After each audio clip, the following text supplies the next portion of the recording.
Hey everyone, Rascal here. And Mama, welcome to our podcast. Today we're covering another DC Superhero Girls movie, Hero of the Year, which is actually the first one, we didn't even know it. The students of Superhero High compete to be crowned Hero of the Year for their annual ceremony. And only once. The festivities take a turn when Dark Opal targets the heroes and steals some of their most valued possessions to form the ultimate weapon. Which they never tell you what it is.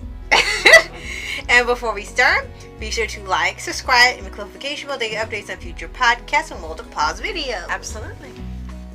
So yes, we watched this movie apparently out of order because apparently there's order you have to watch a movie and maybe a Lego special, and some are considered movies and some aren't.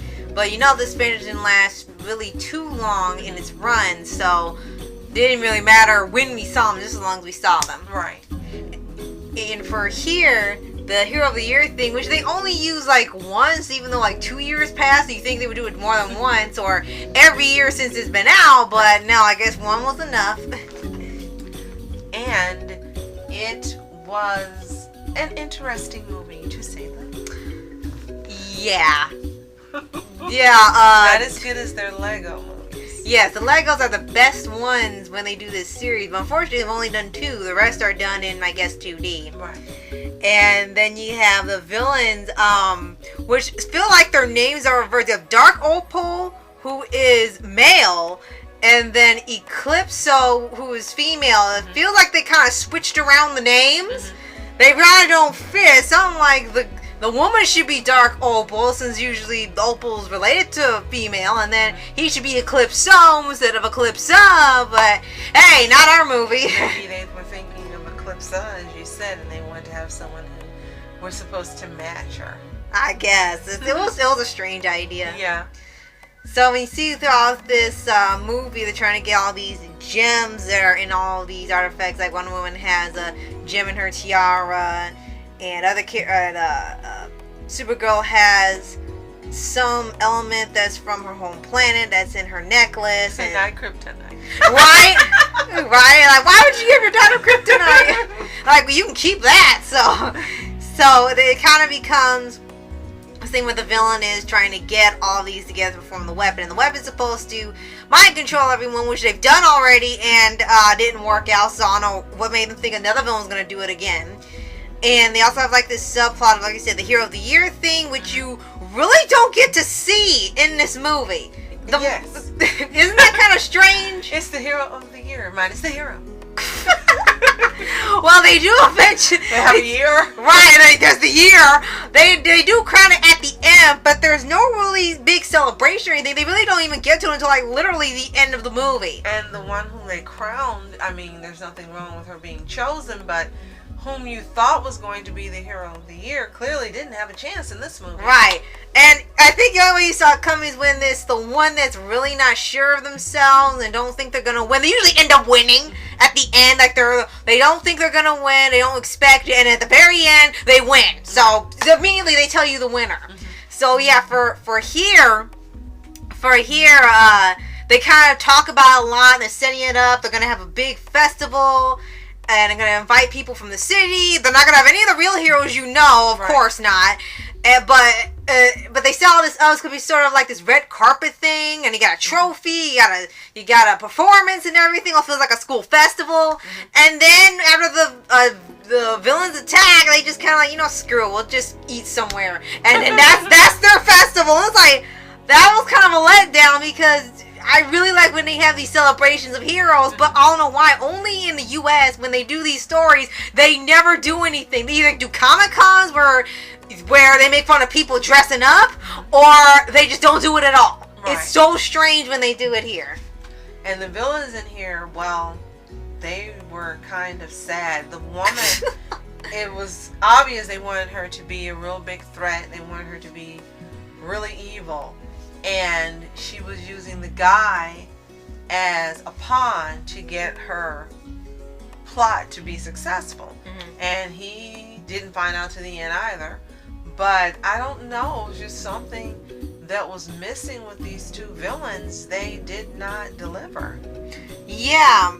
they built them up with this big threat from, it's supposed to be from a place called Gemworld, which I think was a mini crossover. I don't know if it's canonical or not for this universe, but apparently there used to be a short or a pilot called Amethyst Princess of Gemworld, which was a video game for real, and they wanted to turn it into a TV show. It didn't get picked up, but people loved it. So in a way, it kind of got brought to life in here because these characters from the universe, and then they get into the DC superhero universe, and they're trying to get the gems from that world so they can take over Earth and that realm. And as you said, I think they don't really tell you her relationship with Eclipso. You don't know if that's her boyfriend or her brother, a cohort. There's never really clear who he was. I thought she said her brother. That's what I thought too. Yeah, but then they made fun like they were dating, and it was kind of just confusing. It was never clear if I thought brother too. They kind of act like siblings, right? And they never made it clear. So because he even said something about, she said do it, and then you get caught. No, he said do it, and you get caught. Then I'll take the blame as I always have. Yeah. Like when we were kids or when we were siblings. That's what he said. Yeah. So it was just, again, they just didn't deliver on the villain. Right. Thing. And the way they had it, like you said, invading the celebration, taking the parents, trying to take all their powerful gems they somehow had to have all at once. It sounded like it could have been a grand scale movie. Definitely. And, it's a DVD or TV movie, but we've seen them do this before, and they've put all the stops. It's just for here, they didn't seem to really do that. Right. Maybe this was just meant to be a filler movie, and if that's the case, then they delivered, yeah. Right. There were even some strange parts in here that didn't quite line up with the DC characters. We know they're reimagined here to all be teenagers, but they had some odd things going for the characters, like they would change things about them, like we'll get to in another movie when they go to Atlantis. There was one they did for Cyborg where suddenly, instead of his thing being science and mechanics and sports and things, his thing was suddenly philosophers. And it's like, what? Right. What? It didn't make any sense. No. Then you had a guy going to a cosplay convention. It was supposed to be a steampunk cosplay thing, and then the guy didn't look like anything like a cosplayer. No, and definitely not steampunk. Right. And then Beast Boy. They're trying to teach him how to be more refined because he's just like all over the place in this movie. I mean, he's not like he acts in Teen Titans Go where he talks about monies and things, but he's like halfway between the Go version and the original version. Like they mesh it together. And here he's just sort of annoying to everybody. So and that's the way they behave. Like exactly. And it's like he is the annoying little brother. They want everyone wants to go away, which I thought was, for me, kind of disrespectful to the character. Yeah, himself. And then he had to go through a whole mini arc of learning how to be a gentleman and not be himself, just be not in everyone's face, which was just so strange. At this point, I would have rather heard monies. The best part I think they had, and I know it's a minor thing, but they had this one concept in here that never got used again. They have a superhero cafe, which they don't go to that more than like once per movie and don't do much with it. Right. They actually have like a secret lair within it, which was actually a cool idea. Again, they only use it like once or twice. It's never really used to its full potential. Only a few characters know about it, and that's really it. It doesn't really play a role into anything. It's just something they got in there, and it seems fun, which it is, but they don't really do anything with it, which is kind of a shame. DC Hero Girls was a good concept. Unfortunately, there are too many villains that are going to this school that are supposed to be accepted as heroes, and two, the heroes that we know are so different that like Wonder Woman and Batgirl and Supergirl that they aren't even recognizable. Right. Maybe they wanted to change them for a younger audience. Yes. We're aware that this is, the target is a younger audience, but anyone can watch it. Right. But I think they failed to deliver on what this new franchise was meant to be, unfortunately. Yeah. But they captured it in the DC Lego Girls movies. Yes. So go figure. And great that you said that, because there is another Lego DC movie where it's called Super Villain High.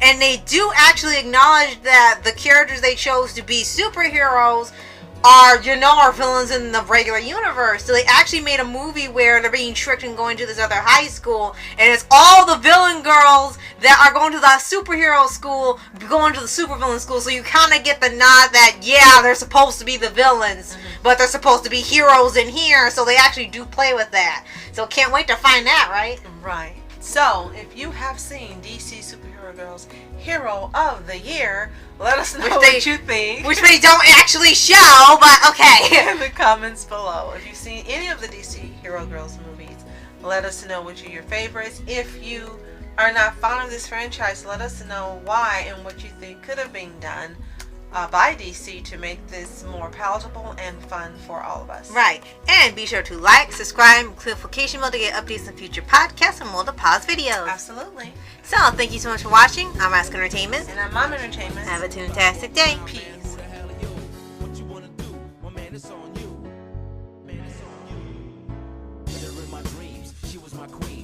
In the mountaintops, rivers and streams, plucking sunlight from the sky. My